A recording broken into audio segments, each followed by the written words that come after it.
afternoon, everybody.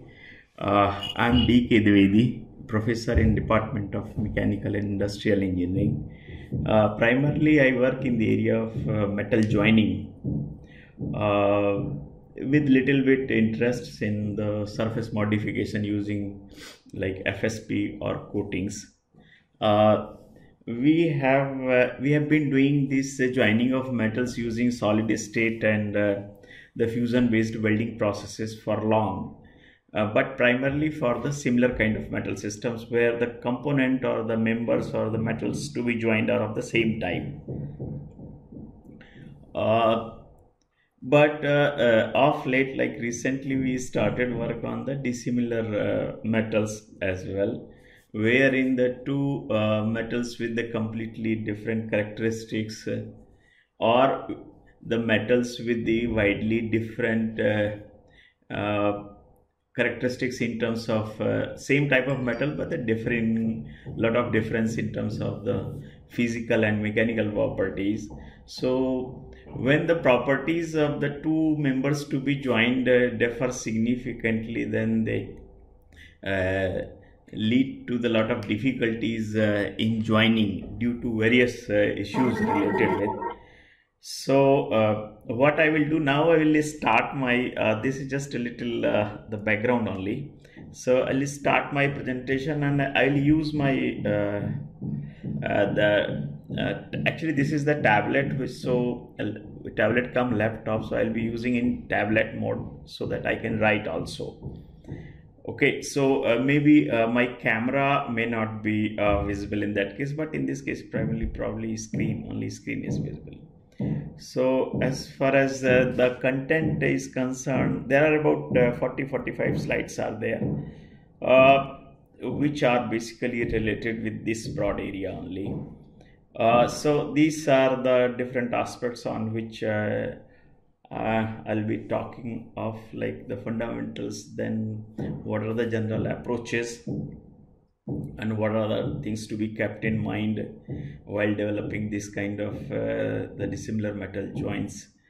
And then since the metals or the components to be joined differ significantly, so the direct joining results in a lot of difficulties, and that is why especially in fusion welding it becomes important to adjust the weld metal composition in such a way that at least we have the minimum acceptable joint properties. Otherwise they will perform very poorly, like the joint is very brittle, joint is not able to take the real life impact loads or the fatigue loads.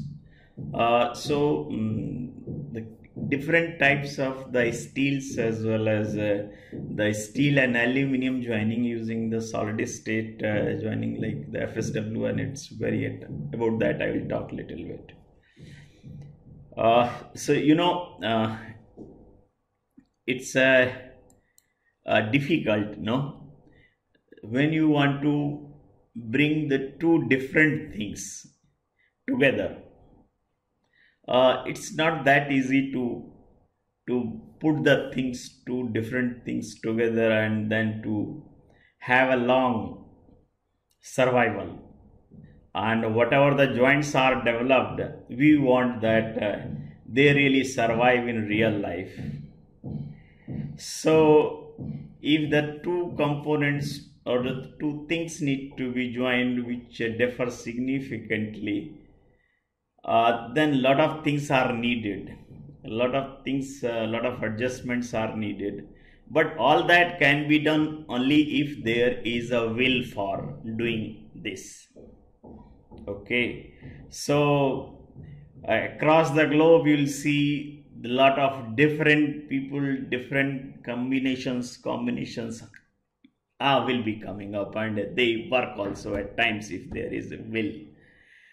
To a great extent that is true for here in joining as well. Like A and B are the two different metals to be joined in. So what are the options we have and how those can be joined together? You see, if you have to join, the one simple thing is that if that is possible, although not very common, you just put the two things together and don't do anything, and if the joint is developed, it is the best situation. But things do not happen on its own. You need to do something to develop a joint. So in that effort, what we do, we will put the two components to be joined together, and then we'll apply either hammer or force or stresses, so that they deform and they come very close to each other, and then the joint is developed, if very good metallurgical joint is to be developed. Similarly, we apply the heat also. So but in both these cases, either we apply force or we apply heat, in both the cases there will be some kind of changes which will be brought in, especially in the area where the joint is being developed. So it may be this area, sorry, let me use my PPT so that pen, it will be easy.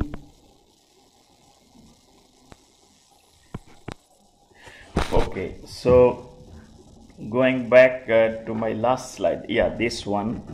So here the since just by putting the two components together is not a workable option, even if the joint is developed like in slip gauges, the joint will not be strong enough for the engineering application. So what we do, we'll apply little heat.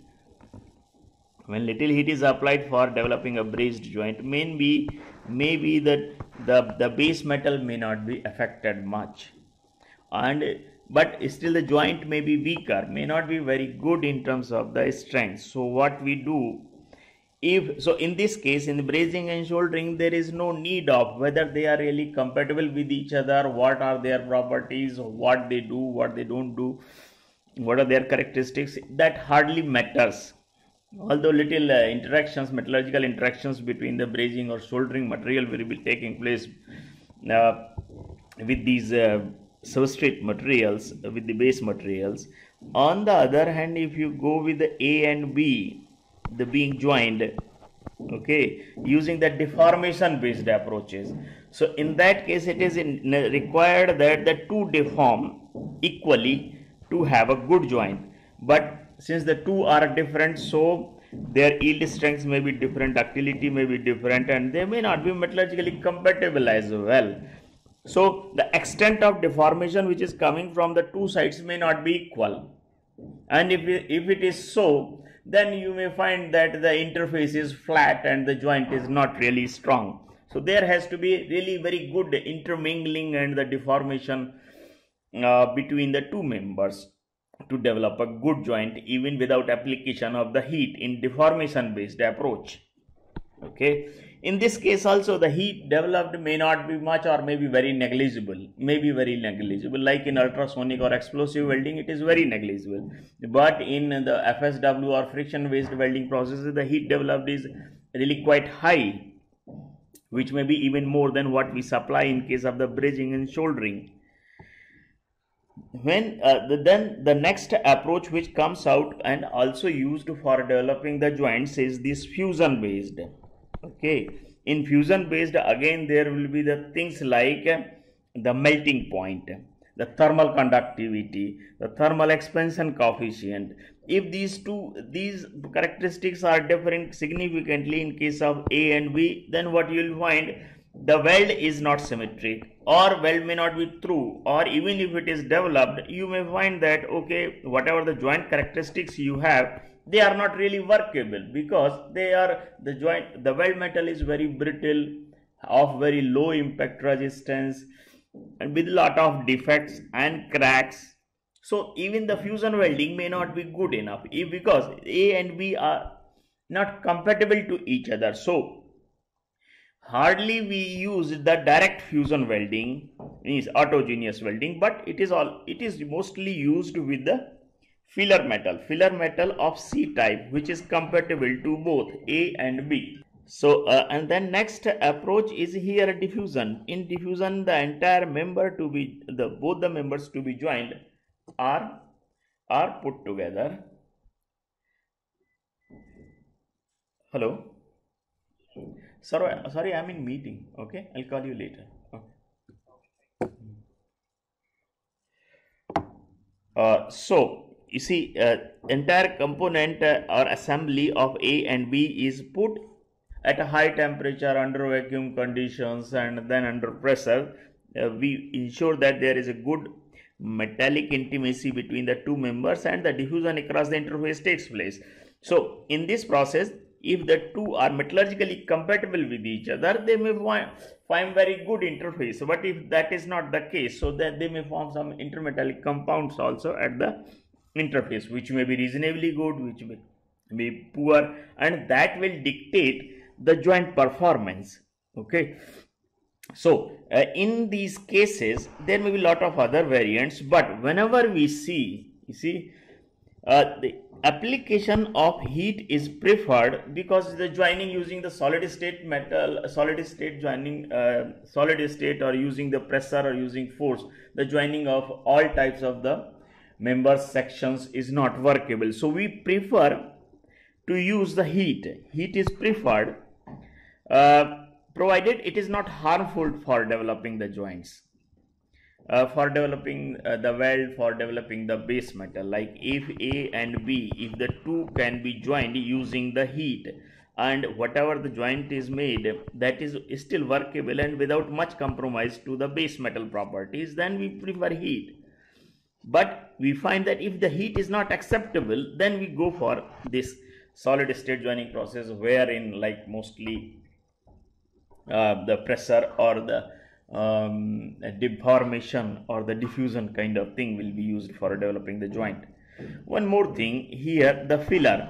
In these processes, filler can be optional. If the A and B are compatible to each other metallurgically, then you can simply fuse, or you can bring them together under the pressure to develop a joint. But if they are not compatible to each other, then certainly filler need to be used. So as far as the dissimilar metal joining by the fusion welding is concerned, what is important? The physical properties. Melting point may be significantly different. One is having 1400, another is having just 600 melting point. Thermal conductivity may be significantly different. Thermal expansion coefficient, one is having 12, another is having 16. Certification temperature range of the weld metal that is being developed, if it is wider than like say 50 degrees centigrade, there will always be possibility of certification cracking. Metallurgical compatibility is also important, like if they are soluble or if they form intermetallic compounds, and what is there, the strengthening mechanism. This is very crucial because strengthening mechanism of metal A and B is very important, especially when the heat is applied, because the strengthening mechanism of the metal A and B will determine how much weakening or the modification in properties of the heat affected zone will be taking place. Okay, I will talk about this at length later. Mechanical properties may also be different. So when the mechanical properties are different, that these are important, especially in case of the solid state joining. But in fusion welding, lot of difference in properties, like say 800 MPa yield strength of the A and just 200 of the B. So it will expand and then contract. So differential expansion contraction will be leading to the differential magnitude of the residual stress being developed at two sides, and that in turn will be leading to the cracks in the weld itself. Okay, and the chemical properties of the base metal, this is another important thing which is important, which matters a lot in the dissimilar metal joining, is the composition and the affinity with the gases. So if the compositionally things are very different, then you may find that some unmixed zone in the weld metal is being formed, or you are landing with the weld metal composition in a zone which is leading to the formation of very hard and brittle weld metal itself, and the gases having very high affinity with the atmospheric gases like oxygen, nitrogen, etc. Then in that is also a problem, because high affinity of like say the chromium, magnesium, aluminium, these will be leading to the formation of their oxides and nitrides, and these will be there eventually in form of inclusions in the weld metal if the proper protection is not given. So these will be increasing the trouble related to the welding. So what you see here, sorry, yeah, so if because of these differences in the physical, metallurgical, mechanical, chemical properties of the two metals to be joined, we most of the time we get the asymmetric weld. Weld is skewed towards one side and may not be at the center and may not be the complete penetration also. Because of these differences, you may find one member is being hardened significantly and leading to the cracking, another is getting softened leading to the weakening and embrittlement in promoting the cracking. So all these things can be present in the same weld where A and B of the different types of the metals being joined. Similarly, as I said, due to the large difference in the thermal expansion coefficient and the kind of the heating range which is being given, these will be leading to very skewed residual stress development in the two members, and which in turn will be leading to the distortion, and the chemical affinity will be leading to the cracking and the inclusions in the weld. So if the two members need to be joined, A and B, the best is two are joined without doing anything, but this is not a workable option, so we have to apply heat. So when the heat is applied, say you apply adhesive, you apply solder, so there is no fusion in that case of both A and B, and you will find that still this is workable option.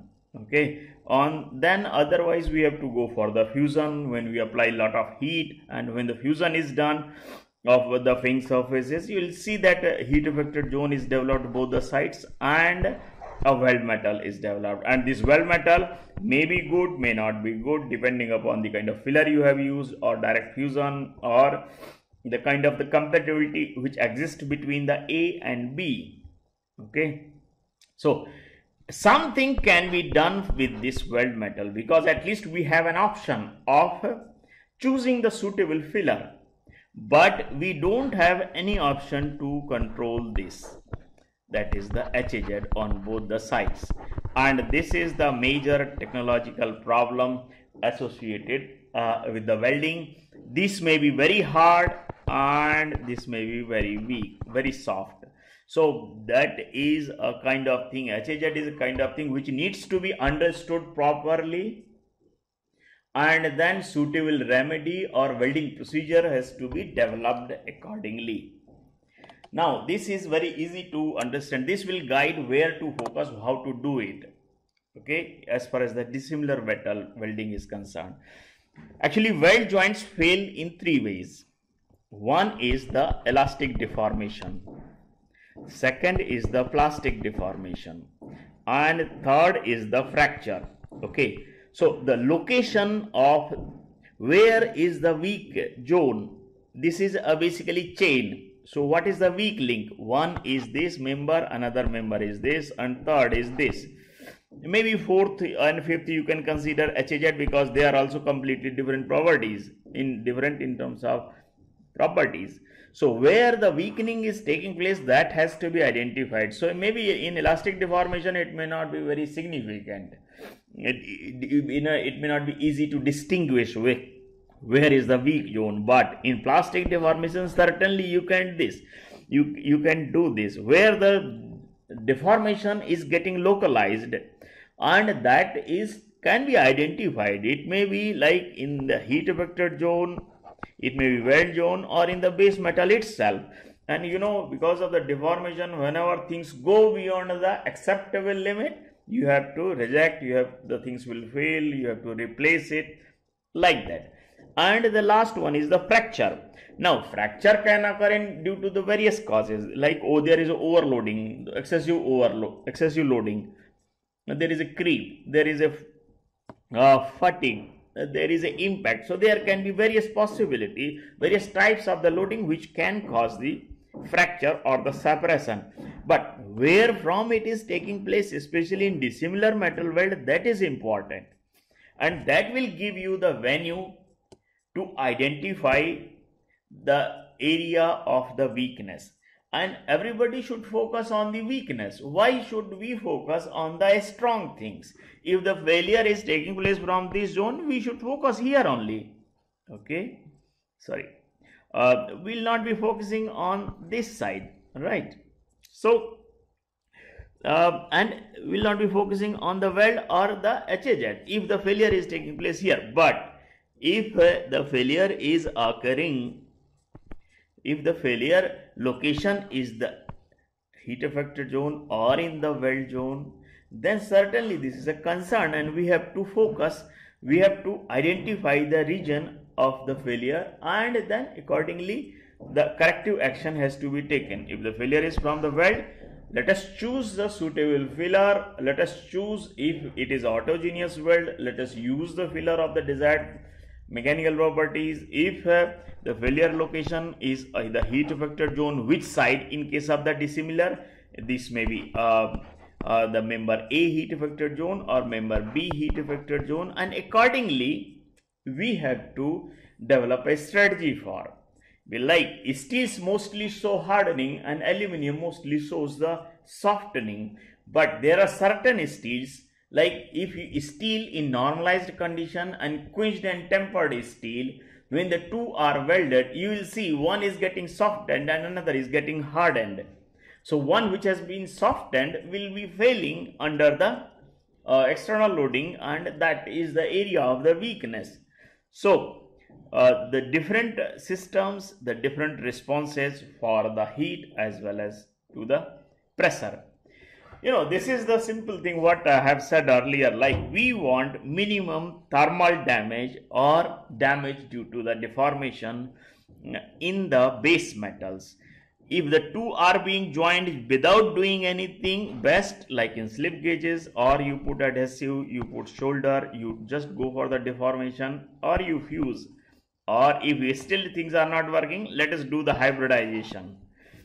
So in these approaches, the increasing order of the heat, you see, do curing, apply heat, little more deformation, and then fusion.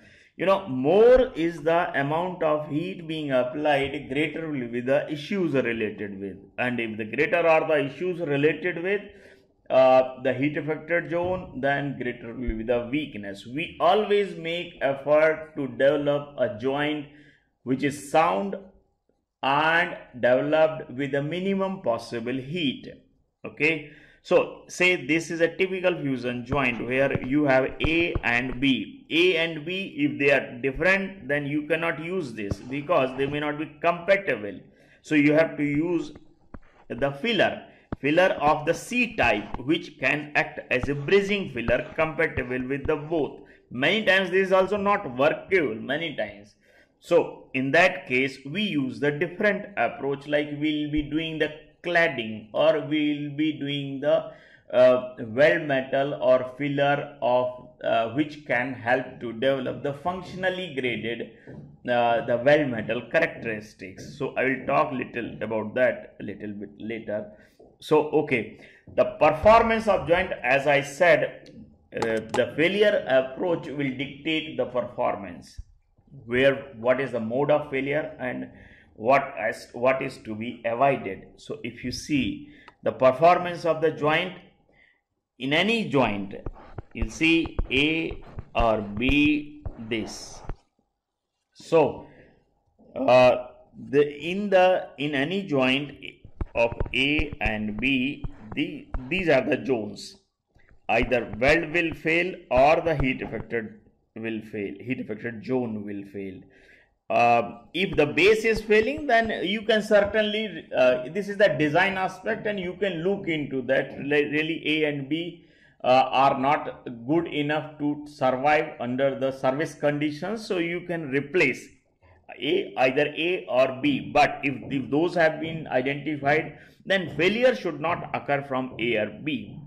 So what we see that the at least minimum acceptable performance is delivered by a weld joint, and before that, if the failure occurs, then certainly something has to be done, either to rectify the heat affected zone related issues or to the weld metal, or something has to be done with the weld metal. So the weld has to be sound enough, and then the weld metal properties and HZ properties need to be regulated metallurgically in such a way that we get the desired mechanical performance, and the residual stresses are also controlled.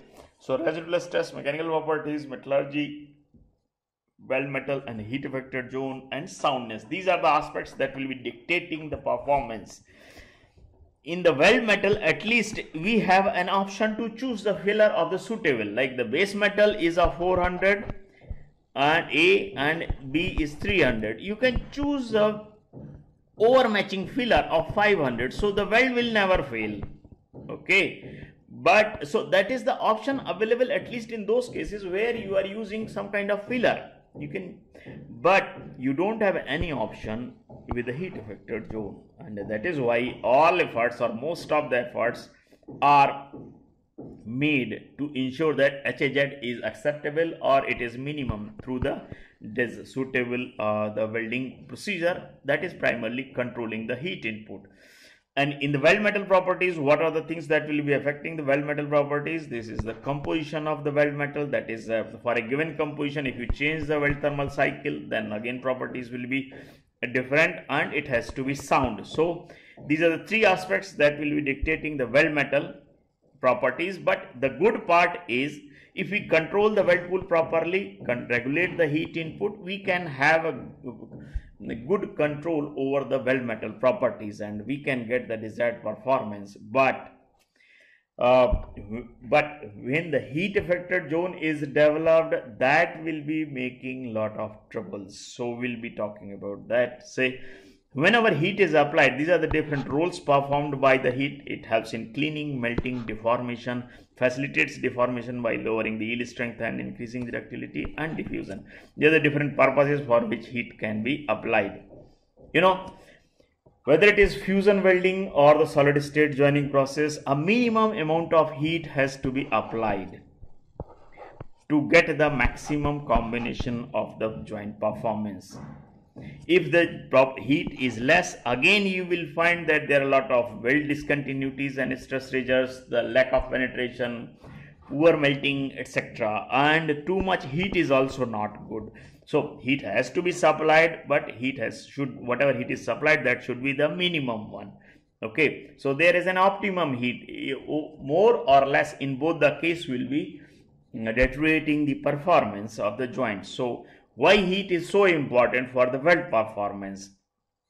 So for a given heat input and given set of the physical properties, especially the thermal conductivity, thermal expansion coefficient, and the melting point, these will be dictating that how fast heat is getting transferred away from the weld zone, and that will be, so heat input and physical properties will be determining the cooling rate, okay, including thickness, thermal conductivity, and the cooling rate will decide the solidification rate, solid state transformation, and the residual stresses as well. So when the solidification rate is adjusted, you will see that the grain size higher or low as per the rate of solidification time. Lesser is the solidification time, finer will be the grains. The inclusion or the gas entrapment tendency, mechanical properties because of the microstructural alterations, and the alloy segregation tendency. These are the factors that are affected by the solidification time, okay, which in turn is dependent on the cooling rate. Cooling rate is being influenced by the heat input. So greater the heat input, lower is the cooling rate, greater is the solidification time. So greater is the solidification time, greater the grain size, less entrapment tendency of the inclusions and gases, poor mechanical properties because of the lower coarser grains, and the more alloy segregation tendency, like that. Okay, so what we should do is, let us reduce the heat input so that the sound weld joint is developed without compromising much on the joint properties.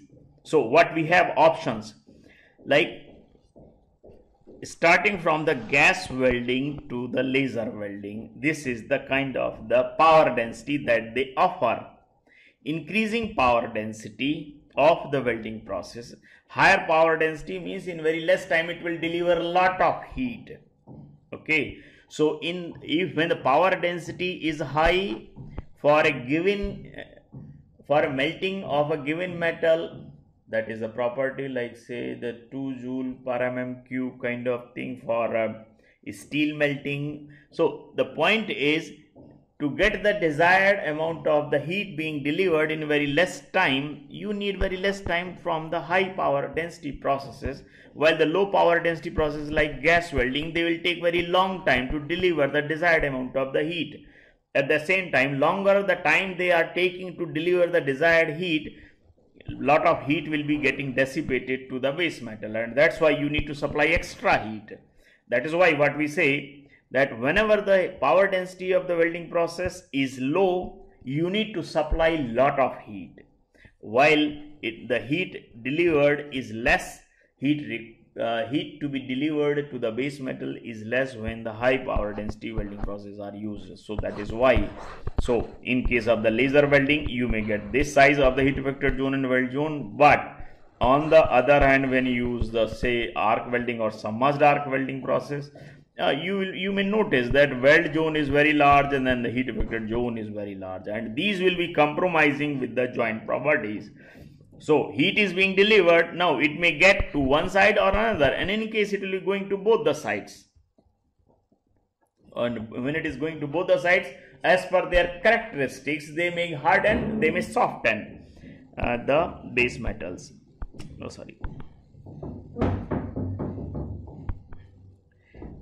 Now this is the another important thing, like increasing the heat input to the workpiece and the power density. So when the power density is low, heat input is high. When the power density is high, heat input is low. And when the high energy density welding process like electron beam or laser beam, very less heat is needed, and so accordingly the thermal damage to the base metal will be less, otherwise it will be more. And the alteration in the HZ properties and the undesired properties in the weld metal is about the thermal damage. Okay. So what is now the responses to the heat of the base metals are different. So how can we see that? You know, this is what I could guess. Actually, I am of the mechanical background, but still I tried to do something for this, like the metal strengthening mechanisms and the joining. The fundamental approaches include like the work hardening, grain refinement, precipitation hardening, and transformation hardening. These are the metals which are strengthened by these mechanisms, really affected by the heat applied during the welding.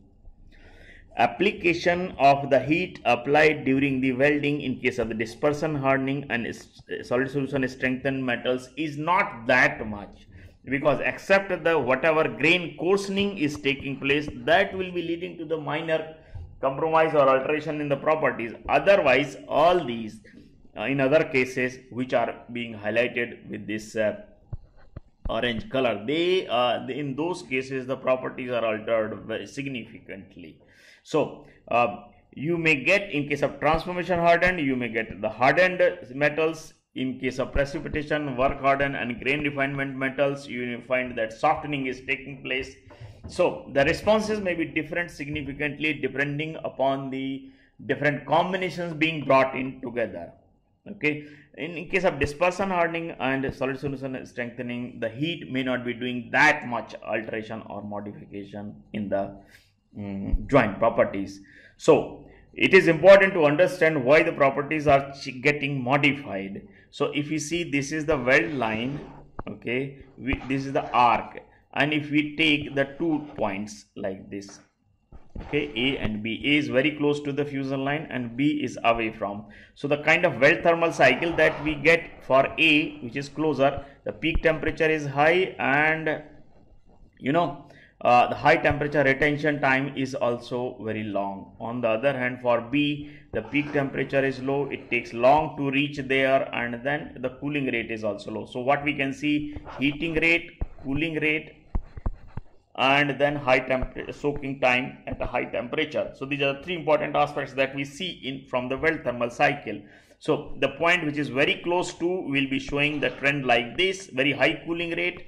The point little away will be showing somewhat lower cooling rate and lower peak temperature, and the point further away will be showing further lower cooling rate and lower peak temperature. These are very important things: peak temperature, soaking time, and the cooling rate of the weld thermal cycle. These 3 things will be determining the joint HZ characteristics significantly. Again, I will say the weld metal is in our hand because there is an option to choose the filler, but we don't have any option to choose the HZ except the alteration, the proper alteration in the HZ properties through the heat input control. So HZ may be narrow, may be wide, but it cannot be eliminated. It's very problematic because of loss of corrosion properties, softening, hardening, and the embrittlement and the cracking tendency. So say in case of the steels, this shows typical behavior.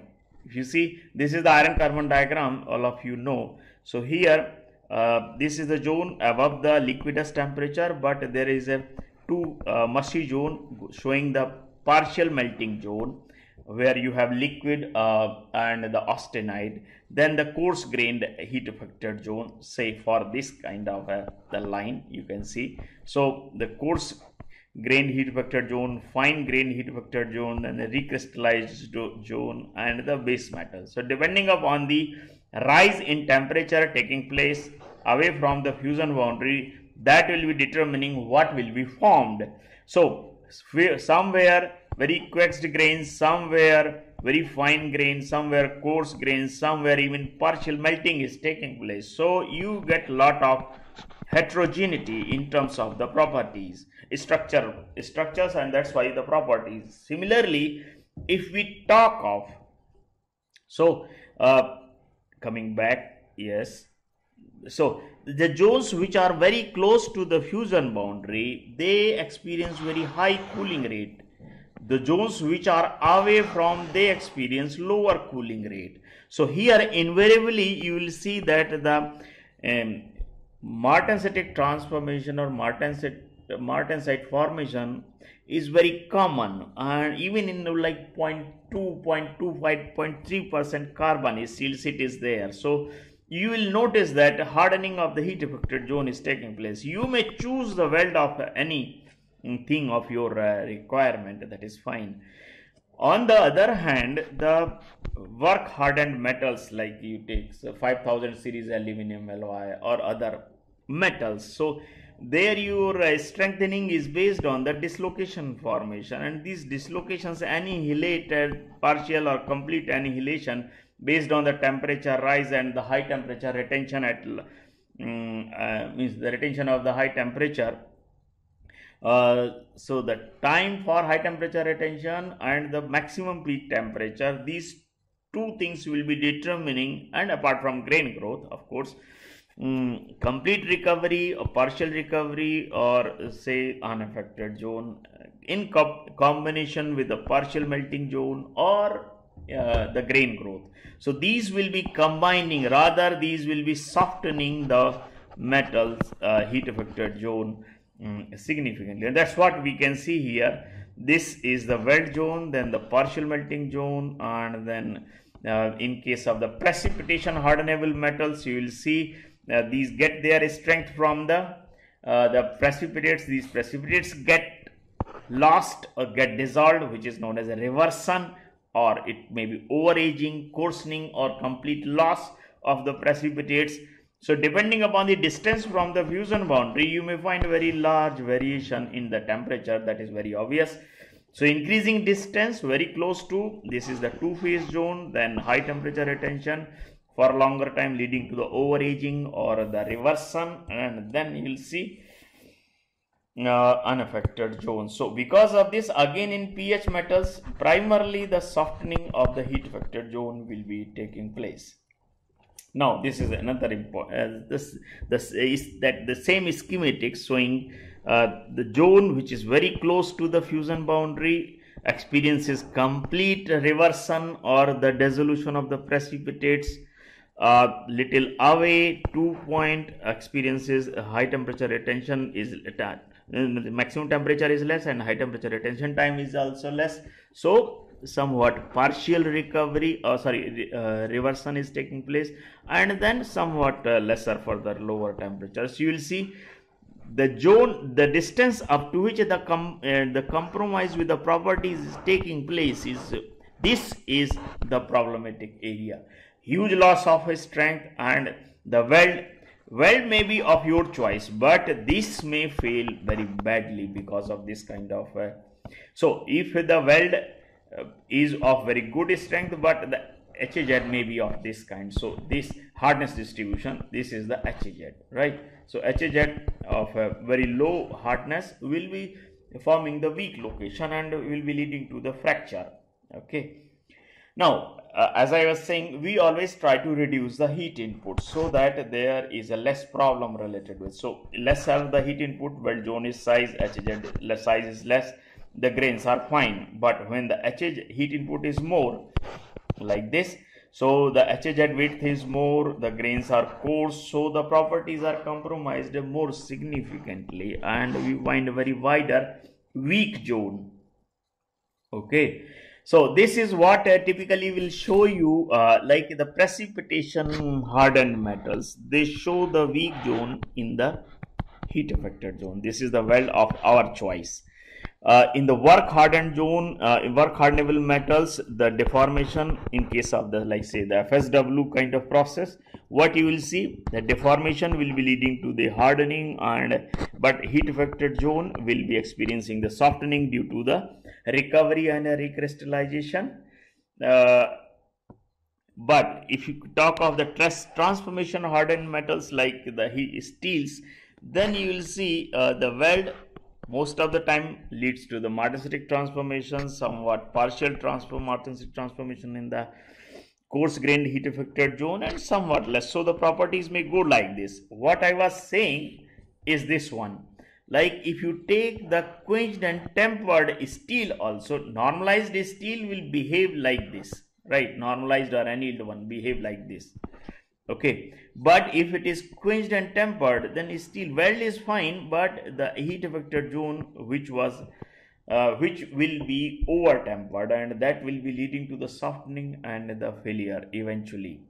Okay, now I will take up one case study related with this the dissimilar metal welding, but it is associated with one novel process, that is about the one variant of the GTAW process. GTAW is very good process because it offers very clean weld. No, the oxygen level is extremely low, nitrogen level is very low. While for other processes, for say SAW, oxygen level is high, nitrogen is low.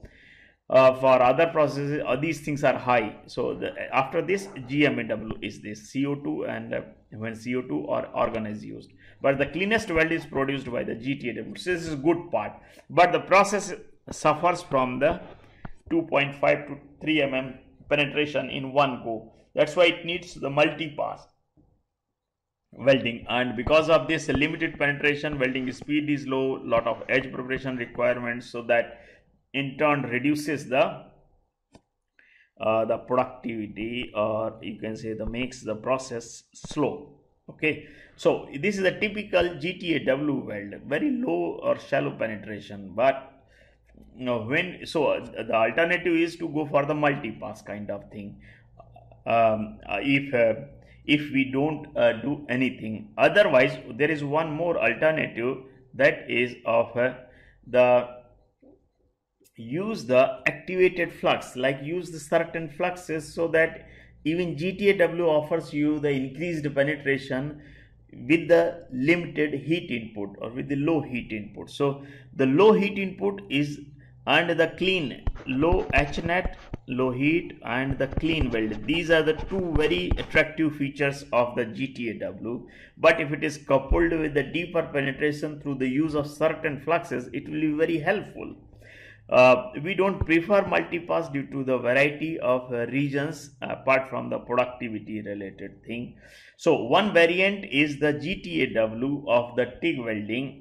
One variant of the GTAW is the activated flux GTAW.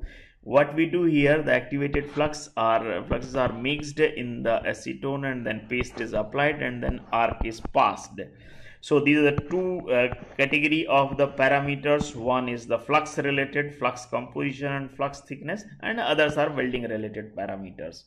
So when this is done, what we get, the penetration which was very shallow, we get the increased penetration. Okay, and as a result of this, we can do the thick section welding in one pass, which in turn reduces the heat input, residual stresses, reduces the distortion, reduces the HZ and undesirable transformation, improves the creep resistance, and improves the productivity, makes the process economical, and the no filler or the filler, that will depend upon the kind of combination to be joined.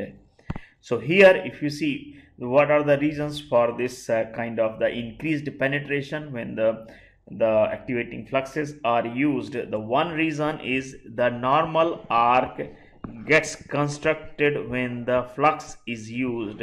So increased constriction leads to the increased power density, and that in turn, so the heat is applied over the smaller area, and that in turn will be leading to the improved penetration. So constriction of arc is one.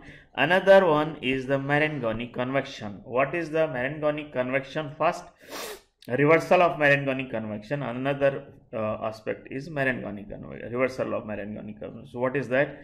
Normally the molten metal flow takes place from the center to the sides like this, because surface tension at the sides is high and surface tension is low at the center, and that is why molten metal flow takes place from center towards the side where the temperature is low in any weld, and that is why whatever heat is being delivered, that is transported by the molten metal flowing at the top towards the side, and as a result we get the weld like this, shallow penetration and the wider bead. Okay, so what we can do is, when the flux is applied, it reverses this the surface tension behavior. So this is the conventional case where the surface tension decreases with the increase of temperature, and temperature we know in the weld is maximum at the center and minimum here in the weld pool, minimum at the fusion boundary. So surface tension is high at the center boundary and low at the center. That's why the flow is outward. So whatever heat we are supplying, that is being transported towards the sides. So we get the shallow penetration but the wider bead.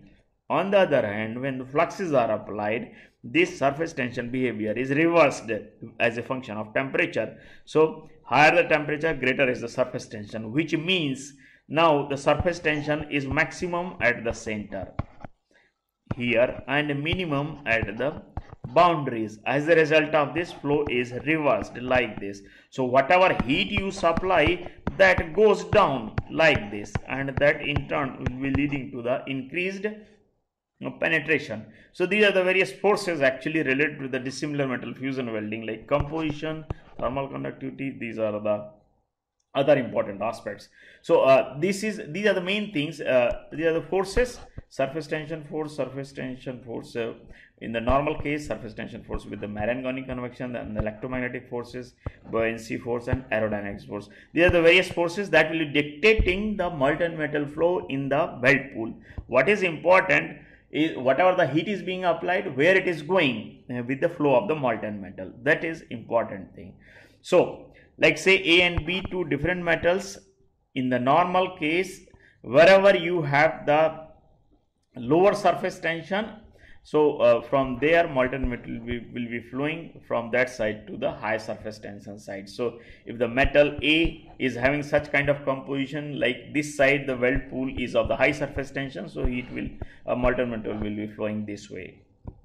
Similarly, so this is the high surface tension side, the molten metal flow is taking place this side. So whatever heat you supply, it will go like this. Okay, and as a result of this, what you find that the weld doesn't happen at the center, but it gets shifted away from the center. You may not get through thickness penetration also. So as a combined Marangoni convection flow, so these are the things which are there are two aspects. One is the surface tension, and surface tension is affected by the compositional aspects, like the impurities it has in form of oxygen, sulfur, phosphorus, etc., apart from other elements that are affecting the surface tension of the molten metal. So this is what we get actually if Yeah, this is what we get if in normal welding. This is what happens, and even when you use so even thin sections, because of the difference in thermal physical properties, this is what is happening. The weld is getting asymmetric and not happening despite of many times through thickness penetration, but the weld is not at the center. Okay, so this is what I have already explained. This is the conventional GTAW behavior, where the flow is from the center towards the side, and that is why we get the wider bead. On the other hand, when the flow is reversed with the use of the activated fluxes, then we find that the penetration is increased. So this is just the schematic to show what I have said earlier. Okay, so now, yeah, so as far as the strategies are concerned for the dissimilar metal joining, the two are not preferred to be joined directly. So what we use, the filler is used of intermediate characteristics. This is of 12, say, just for an example, this is of 18. So you will be choosing the filler of say 14 or 15 characteristics kind of thing. Say particular take characteristics you take, maybe thermal expansion coefficient or something else which is a more troublesome. If C is having the compatibility with both and A and B, then we'll be choosing the filler accordingly. Sometimes even this is not workable. In that case, we have to do the cladding first with some other material which is compatible with the B, similarly some other material which is compatible with the A, and then choose the filler to develop a weld metal in such a way that it is compatible to both these buttering layers. We hardly go for this kind of this is just an example of the matching filler, matching or the similar type of the weld joint. Okay, so this is just a case study here, the dissimilar metal welding, ferritic of the two different types, say P91 and P22, having the thermal expansion coefficient and difference in composition in terms of 9 chromium, 1 molybdenum, and 2.25 chromium, say 0.5 or 1 chromium, 0.5 molybdenum, like that. So that there is a difference in the composition as well as the thermal expansion coefficient. This is one combination. Another combination is least, like this is the ferritic and this is austenitic, and a difference in the properties. This is bimetallic case. So sometimes the large difference in properties makes it difficult to survive during the service. So one of the approaches is to use some transition joint where third element is brought in between the two, so that the extent of the difference between the two can be reduced. So P91, 316, and these two are connected through the LY 800, having somewhat, not exactly intermediate, somewhat matching or bridging characteristic, and then these are joined together using the suitable welding process. So these are the different kind of combinations which are used, and if the proper care is not done, then it will be leading to the issues due to the mismatch of the thermal expansion coefficient, especially the thermal fatigue, then carbon migration leading to the carbide precipitation, type 4 cracking, and oxide notches in the weld metal. Okay, so this is a P91 and P22 steel example. So the two different types of ferritic steels with a different composition and expansion coefficient when they are welded. So this I have already said about this mechanism, but as an explanation, when the oxide fluxes are used, what we'll notice, like the copper oxide, silicon oxide, chromium oxide, titanium oxide, and molybdenum oxide. So the kind of the depth to width ratio, you see the depth to width ratio, that is this. Okay, this depth to width ratio will keep on changing. The width is almost the same, but the depth is increasing. So the 0.2 to, like, say up to even 1 also, where the depth is almost equal to the width. Okay, so that is significantly dependent on the oxygen content. That is what you can see here. So when the fluxes are when the flux is applied, what we get, The fluxes are applied, they offer the different level of oxygen content in the weld metal, and that in turn reverses the surface tension behavior and brings in the reverse Marangoni convection into the effect. So this is what you can see, the oxygen level that is happening due to the different use of the different types of the fluxes. Okay, so this is one example. The second one is P91. Even in this case, this is the direct autogeneous welding. There is no addition of filler because both are ferritic and still it is workable. But here, when the two are completely different, one is austenitic, another is ferritic, then what we do, some kind of the third element has to be brought in. So what we did in this case, like the Inconel 800 and Inconel 600 interlayers were used like this, and then after putting the interlayer, the flux was applied and then GTW passes were given using these set of the parameters, and the through thickness penetration was realized. And when through thickness penetration was realized, we need to see really what extent of the change in properties is taking place. Okay, so when we develop the weld without interlayer, then the weld composition falls somewhere here. So it is mostly martensitic. Then when we use Inconel 800, the weld metal analysis and the corresponding chromium and nickel equivalent values shows that it is austenitic, and the martensitic that is corresponding to this. And when the weld is made using the Inconel 600 interlayer of 1.5 mm thickness, then we find it is completely austenitic, and this is the corresponding the XRD analysis. So what it suggests that if you use the suitable interlayer, even GTAW weld, which is mostly autogeneous welding process, can be used for developing the weld joint, which can offer really the desirable combination of the properties. Okay, what is the desired combination? Because here say P91 base metal toughness is say 80 joule, AISI 316 base metal toughness is say 110 joule. But when the weld is developed without interlayer, the joint toughness is compromised very badly, and the kind of application for which these combinations are used, that require minimum 48 joules. So this doesn't work.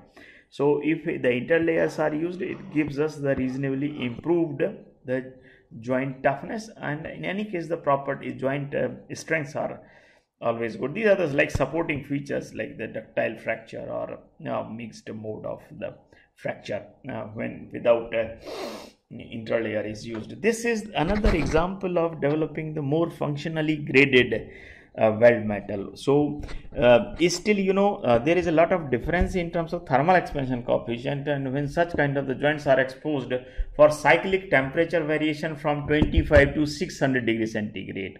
So continuous cyclic variation with large difference in thermal expansion coefficient will be leading to the thermal fatigue, and very premature failure of the such kind of the joints takes place. So there is a need of proper gradual transition, gradual change in the thermal expansion coefficient as well as the properties. So when the conventional ATIC is used, this is the direct welding kind of thing, and this is the kind of the joint is developed when the direct welding is applied. But when we apply the when we want to develop the functionally graded weld joint, so we'll be using the different layers of the different thicknesses. So these color codings will be indicating the intermixing of the slides or sheets of the different base metals, and then welding passes are given, like one welding pass, second welding pass, third welding pass. Okay, so three different types of the functionally graded weld joints were developed of this kind, using this kind of approach to develop the gradual transition in the weld joint characteristics. So this is the direct welding where the 316 and 91 is welded directly.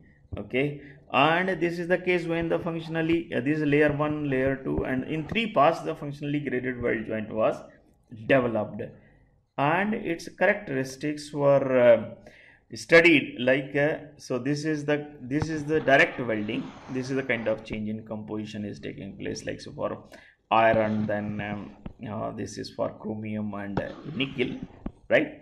So but when we do functionally graded weld joint, so there is a gradual shifting of the iron, chromium, nickel, etc. So this will be leading to the gradual change in the chromium and nickel equivalent, and that in turn results in the gradual shifting of the expansion coefficient, as well as the reduced tendency for the thermal fatigue. This is what we have already demonstrated. So this is one other variant for developing the compatible weld metal. So here what we do, in earlier case it was like difficult kind of process where strips we need to cut and then we need to place in. So here ATIG welding was coupled with the wire feeding. Okay, so wire feeding parameters were optimized, and the fillers were used of with filler, ATIG welding with filler and without filler. This is just like the analysis part. So with filler and without filler for A 3 austenitic stainless steel 304H, 304H and P92. 304H and P92 weld metal with filler and without filler weld was developed. And when it is developed without filler, what we have basically the so where is burn on. So this is the kind of the modification which took place in the without filler. The 5% nickel and iron is 80%, and when it is modified with the filler, means weld joint developed with the filler, it modifies the composition significantly in terms of the iron and nickel, and nickel content increased. So that has resulted in a lot of alteration in the properties. So without wire feed, our point is here, and with the wire feed, our point actually shoot up even beyond this. So nickel and chromium equivalent were corresponding to this for weld joint developed without filler wire, and when the filler wire was used, it resulted in the austenitic weld. So when we have martensitic weld of very low impact toughness and poor properties, so that's what we can see here. When the joint is of the martensitic direct with welding without filler, low properties, and when with the filler is used, so it's just like the GTAW with the wire feeding, ATIG welding with the wire feeding. So that results in the significant improvement in the properties. Yeah, so this is my acknowledgement related sheets. Here I have used the contributions made for the different funding agencies and the contributions of the PhD students, and this is my last slide. Professor Kundu, just to add, this is the last slide.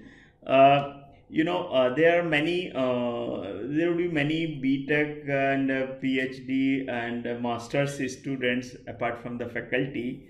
So this is just one like how to develop any research project and proposal. So this YouTube link is for that only, just to help the people who are there and in the stage of developing the research proposals. Thank you. Thank you, Professor Kundu, and thanks for patient hearing. Professor Gautam, I can see you're Professor Gautam, right? Yeah. Sorry. No problem. Professor Kundu is the lead coordinator of this program, so okay. I'm sure he has a he's getting. Professor Kundu. Okay. Kundu sahab, namaskar. Okay.